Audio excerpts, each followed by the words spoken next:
আচ্ছা, খুব ভালো পরীক্ষা দিয়ে কি খারাপ নম্বর পাওয়ার বিষয়টি মেনে নেওয়া যায়? খারাপ পরীক্ষা দিলে খারাপ নম্বর পেতেই পারেন। কিন্তু আপনি অনেক ভালো পরীক্ষা দিয়েও যখন খারাপ নম্বর পান, আপনার সন্দেহ গিয়ে থেকে শিক্ষক নিশ্চয়ই আপনার খাতা ঠিকভাবে মূল্যায়ন করেননি। পরীক্ষা হলে স্ট্রেসের কারণে শিক্ষার্থীরা নানা রকম ভুলভ্রান্তি করে থাকেন।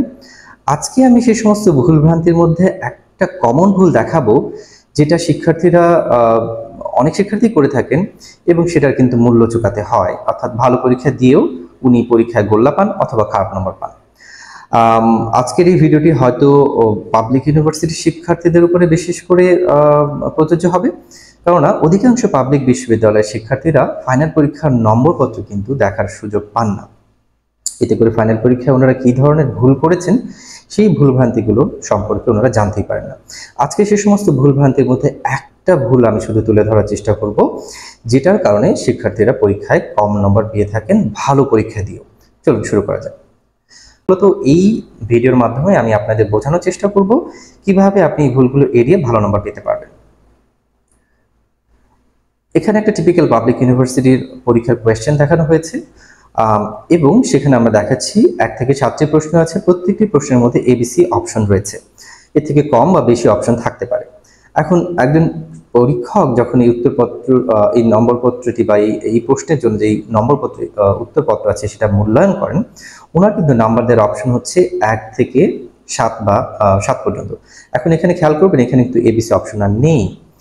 যদিও প্রশ্নে এবিসি আছে, এখানে কিন্তু এবিসি নেই। অর্থাৎ একজন পরীক্ষক যখন এই 1 নম্বর প্রশ্নের জন্য উত্তর নম্বর দেবেন, 1 নম্বর প্রশ্নের উত্তরের জন্য নম্বর দেবেন, উনি কিন্তু এই একটা নির্দিষ্ট করে সেই নম্বরটা দেবেন।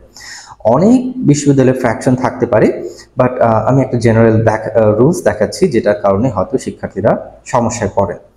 আচ্ছা, এখন যদি উত্তরপত্রের দিকে তাকাই, প্রথম ভুলটা দেখাচ্ছি, প্রশ্নের নম্বর না লেখা। এখন একজন শিক্ষার্থী খুব ভালো প্রশ্ন উত্তর লিখেছেন, ফিগার এঁকেছেন, মার্কিংও করেছেন, দাগিয়েছেন, কিন্তু উনি এখানে কত নম্বর প্রশ্নের উত্তর সেটা সঠিকভাবে লিখেন। এখন প্রথম পরীক্ষক অর্থাৎ যিনি প্রথমই খাতাটা ইভ্যালুয়েট করবেন, উনি কিন্তু এই প্রশ্নের জন্য যে নম্বরপত্রটি আছে সেই নম্বরপত্রের কোথাও কিন্তু নম্বর বসানোর সুযোগ ওনার নেই, কারণ ওনার পরে আরও একজন বা দুইজন পরীক্ষক এই খাতাটি মূল্যায়ন করবেন এবং সবার মধ্যে একই রকমের একটা সিনক্রনি থাকা লাগবে। অর্থাৎ যেহেতু এখানে বোঝা যাচ্ছে এটা কত নম্বর প্রশ্নের উত্তর, প্রথম পরীক্ষক দ্বিতীয় পরীক্ষক কেউই কিন্তু এখানে নম্বর দেবেন না, অর্থাৎ পরীক্ষার্থী এখানে শূন্য পাবে। পরের এক্সাম্পলে চলে যাই। একই ধরনের example, answer to the question number বলে আর কিছু বলা নেই। এখানে এ অপশন বলা আছে, সুন্দরভাবে লিখেছেন, ফিগারে লেবেলিং করেছেন, বাট উনি যেহেতু এখানে কত নম্বর প্রশ্নের উত্তর সেটা সুন্দরভাবে লিখেননি, উনি এই প্রশ্ন যত ভালোভাবেই লিখুন না কেন, উনি এখানে নম্বর পাবেন না। আমরা এরকম আরও এক্সাম্পল দেখাতে পারি এবং সব ক্ষেত্রেই যে নম্বর যদি আপনি ঠিকভাবে না লিখেন তাহলে আপনি কোনো রকম নম্বর পাবেন না। এরপরে যে আসি, সুনির্দিষ্টভাবে প্রশ্নের নম্বর না লেখা। অর্থাৎ আমরা ওই যে দেখিয়েছিলাম প্রশ্নে এবিসি রয়েছে, এখন আপনি শুরু করেছেন answer to the question number 5, আপনি লিখেননি এটা কি এ নাকি বি নাকি সি। একইভাবে 4 কোনো অপশন নাই, 5 কোনো অপশন নাই। এখন দেখা গেলো একই শিক্ষার্থী এখানে 5-এর বি বা এ লিখেছেন বা এ বা বি লিখেছেন। সুনির্দিষ্টভাবে না লেখার কারণে পরীক্ষকরা চাইলে এখানে কোনো নম্বর আপনাকে নাও দিতে পারেন, চাইলে কিছু নম্বর দিতে পারেন। এটা সম্পূর্ণ নির্ভর করবে পরীক্ষকের উপরে। আবার এখানে দেখা যাচ্ছে আনসার কোয়েশ্চেন নাম্বার 1 লিখেছেন, সুন্দরভাবে আনসার করেছেন, কিন্তু এবিসি লিখেননি, এক্ষেত্রেও তার নাম্বার কমে যেতে পারে। তাহলে বিষয়টি দাঁড়ালো যে শিক্ষার্থীরা অনেক সময় ধরনের ভুল করে থাকেন। আমি এখানেও দেখাচ্ছি answer the question number 4, ABC কিছু লিখেননি, অর্থাৎ এখানে উনি নম্বর কম পাবেন, অথবা পরীক্ষক যদি চান ওনাকে কোনো নম্বর নাও দিতে পারেন, যেহেতু স্পেসিফিক্যালি বলা নাই কোনটা এ এর উত্তর, কোনটা বি এর উত্তর, কোনটা সি এর উত্তর। তাহলে আমরা যদি বুঝি, তাহলে পরীক্ষায় সুনির্দিষ্টভাবে প্রশ্নের নম্বর লেখাটাও হচ্ছে পরীক্ষার উত্তর লেখার একটা অংশ। এখানে আরো কিছু এক্সাম্পল দেওয়া আছে, যেখানে আমরা দেখাচ্ছি আনসার দ্য কোয়েশ্চেন নাম্বার 3 লিখেছেন, এখানে এবিসির বদলে পরীক্ষার্থী আবারও 3 লিখেছেন। এরকম উনি একা না, এরকম অনেকেই এই ধরনের মিস্টেক করে থাকেন।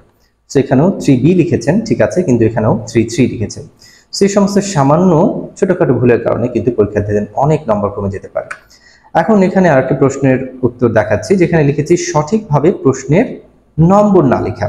এখন পরীক্ষার্থী লিখেছেন এবার আনসার দ্য কোয়েশ্চেন নাম্বার 4 এবং 4-এর এ, 4-এর বি এর উত্তর উনি করেছেন, কিন্তু মূলত এখানে উনি যে উত্তরটা করেছেন সেটা হচ্ছে 1 নম্বর প্রশ্নের উত্তর। সো এটা কোয়েশ্চেন নাম্বার 1 এর উত্তর, 4 এর উত্তর না। এখন যদি আপনি কোয়েশ্চেনের 4 এর জায়গা মানে 1 এর জায়গায় 4 এর উত্তর লিখেন, তাহলে কিন্তু আপনি শূন্য পাবেন, কেননা আপনার 2বার শূন্য পাওয়ার সুযোগ আছে। এক্ষেত্রে দেখা গেল আপনি এখানে 4 এর এ বি লিখে 1 এর উত্তর করেছেন এবং যথারীতি শূন্য পেলেন। এরপরে আপনি 4 এর উত্তর করেছেন, কিন্তু যেহেতু আপনি একবার এখানে 4 লিখে ফেলেছেন, পরীক্ষক কিন্তু আপনাকে পরের প্রশ্নের উত্তর সঠিক হলেও সেখানে নম্বর দিতে পারবেন না। অতএব এই বিষয়গুলোতে আমাদের কেয়ারফুল থাকতে হবে। একইভাবে এখানে লিখেছেন answer the question number 7C, এখানে লিখেছেন 6C। সো পরীক্ষক কোথায় নম্বর দিবেন? আপনাকে 7C তে নম্বর দিবেন নাকি 6C তে নম্বর দিবেন? সো এখানে আপনি কোনো নম্বর পাবেন না।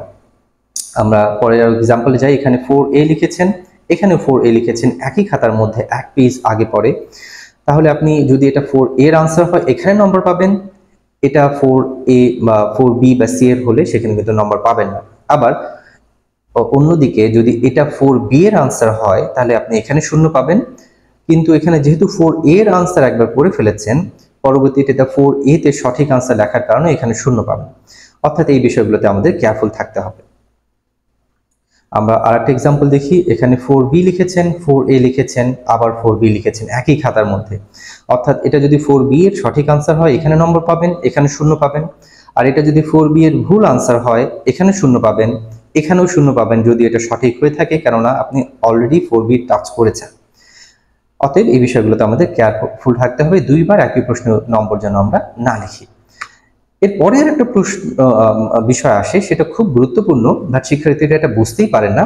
সেটা হলো অগোছালোভাবে প্রশ্নের উত্তর লেখা। এখন ডেফিনেটলি এই কারণে আপনার নম্বর শূন্য হবে না, কিন্তু আপনি অবশ্যই কম নম্বর পাবেন। কিভাবে? আপনি শুরু করেছেন answer the question number 1A, তারপরে লিখেছেন 5A, তারপরে লিখছেন 7B। এখন আপনার যখন পরপর 3টা আমরা এরকম আনসার দেখব যে আপনি 1A, 5A, 7B এভাবে আনসার করেছেন, অর্থাৎ আমরা ধরে নিব যে আপনার পুরো প্রশ্নের উপর বা পুরো কোর্সের উপর আপনার দখলদারিত্ব সেরকম নেই, আপনি কনফিডেন্ট না। আমরা মূলত কিন্তু পরীক্ষকরা কনফিডেন্সটাকে খুঁজে বের করার চেষ্টা করি।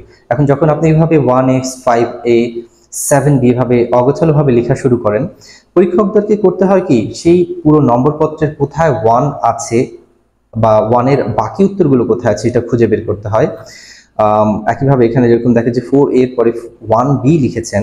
এখন একজন পরীক্ষক যখন পড়বেন, উনাকে 4A পড়ার পরে 4 এর BC কোথায় লিখেছেন সেটাকে খুঁজে বের করতে হবে। একইভাবে 1B দেখার পরে 1 এর A বা C কোথায় লিখেছেন সেটা খুঁজে বের করতে হবে।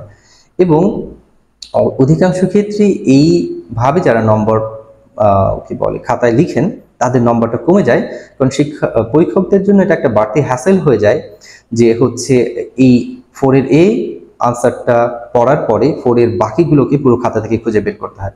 এখন আপনি হয়তো ভাবতে পারেন যে এটা আর কি এমন কঠিন কাজ, কিন্তু আপনাকে বুঝতে হবে একজন পরীক্ষক যখন খাতা দেখতে বসছেন, আপনার একার খাতা কিন্তু দেখছেন না, উনি হয়তো একসাথে 40টা বা 50টা খাতা দেখছেন, এবং সেখানে যখন এতগুলো অ্যানোমালিস থাকে বিভিন্ন খাতায় বা অনেকগুলো খাতায়, তখন স্বাভাবিকভাবেই এই খাতাগুলো কম নম্বর পান, যদিও ওনারা অনেক ভালো লিখতে পারেন। এরপরে আরেকটা আসি, যদিও এটা মানে অনেকেই স্বাভাবিকভাবে নিতে পারেন যে ওকে ভুল হতেই পারে, তারপরেও এই ধরনের ভুল করা উচিত না। যেমন শুরুতেই ভুল করা বা কাটাকাটি করা। শুরু করেছেন একজন পরীক্ষার্থী এখানে 3A দিয়ে, তারপরে ওটাকে কেটে উনি লিখেছেন 2A, তারপরে উনি শুরু করেছেন অপর পৃষ্ঠায়, এটারই উল্টা পৃষ্ঠায় শুরু করেছেন 7C দিয়ে, এটার অর্ধেক আনসার করার পরে উনি এটাকে কেটেছেন, লিখেছিলেন 7D এর আনসার, কিন্তু পরবর্তীতে এটা কেটে এনেছেন। এখন এই সমস্ত ক্ষেত্রে ওই যে বললাম, আমরা কিন্তু ওভারঅল একটা স্টুডেন্টের কনফিডেন্সটা খুঁজি যে উনি এই কোর্সের ব্যাপারে কতটা মানে কনফিডেন্টলি আনসার করেছেন। এখন যদি দেখি শুরুতে এরকম কাটাকাটি, একটা ইমপ্রেশন চলে আসে যে ওকে শিক্ষার্থীর এই কোর্সের উপরে দখলদারিত্ব সেরকম নেই, উনি হয়তো র্যান্ডমলি যেটা ভালো পারবেন লিখবেন, যেটা খারাপ পারবেন লিখবেন না, অর্থাৎ ওনার কোর্সের উপরে দখলদারিত্ব না থাকার কারণে ওনার বাজে প্রিপারেশনটা ভালো নেই, অথবা উনি ভালো নম্বর পাবেন না, এই ইমপ্রেশনটা কিন্তু আমরা শুরুতেই পেয়ে যাই। সো এই ধরনের কাজও করা যাবে না। এখন এখানে একটা খাতা দেখাই যেখানে আসলে শিক্ষার্থী লিখেছেন, খারাপ লিখছেন বলবো না, কিন্তু উনি দেখেন সবগুলো কিন্তু অগোছালোভাবে লিখেছেন। 4 এর B লিখেছেন, তারপরে 4 এর D লিখেছেন, তারপরে 4 এর A লিখেছেন, 4 এর C লিখেছেন। এখন এইভাবে লেখার বিপত্তিটা হচ্ছে, সমস্যা নেই, এক জায়গায় আছে, তারপরও কনফিডেন্স যখন আমরা বলি, কনফিডেন্স মিন আমরা মিন করছি একজন শিক্ষার্থী যখন একটা প্রশ্ন শুরু করছেন তখন উনি এ থেকে শুরু করে সিডি যত পর্যন্ত আছে ধারাবাহিকভাবে লিখবেন। এক্ষেত্রে যদি উনার মনে করেন যে উনি 1-এর বা 4-এর বিটা ভালো পারেন এর তুলনায়, আমরা বলবো যে আগে আপনি 4-এর এ লিখে কিছু জায়গা ফাঁকা রেখে পরবর্তীতে আপনি বিটা লিখেন। এতে করে আমরা বুঝবো যে ওকে শিক্ষার্থীর কনফিডেন্সটা আছে, কারণ খাতা দেখার সময় কিন্তু আমরা বুঝবো না যে কোনটা আগে পরে লিখেছেন সেক্ষেত্রে। তাই এইটুকু সামান্য ট্রিক্স কিন্তু আপনাকে হেল্প করতে পারে। আমরা যদি চলে যাই আরো কিছু বিষয়, অনেক সময় পরীক্ষার্থীরা প্রশ্ন বুঝতে পারেন না, দেখা গেল define, describe, ডেলিনিয়েট, mention, illustrate, outline, draw, বিভিন্ন রকম টাইটেল বা হেডিং দিয়ে কিন্তু প্রশ্ন শুরু করা হয়। এখন প্রত্যেকটার কিন্তু সঠিক বিষয় মানে কি চাওয়া হচ্ছে সেটা বুঝতে হবে। এখন যেখানে ডিফাইন লেখা আছে সেখানে যদি আপনি ডেসক্রাইব করেন আননেসেসারিলি আপনি বেশি নম্বর পাবেন না। আবার ডেসক্রিপশন চাওয়া হয়েছে, আপনি জাস্ট একটা লাইনে লিখে দিলেন, সেক্ষেত্রে কিন্তু নম্বর পাবেন না।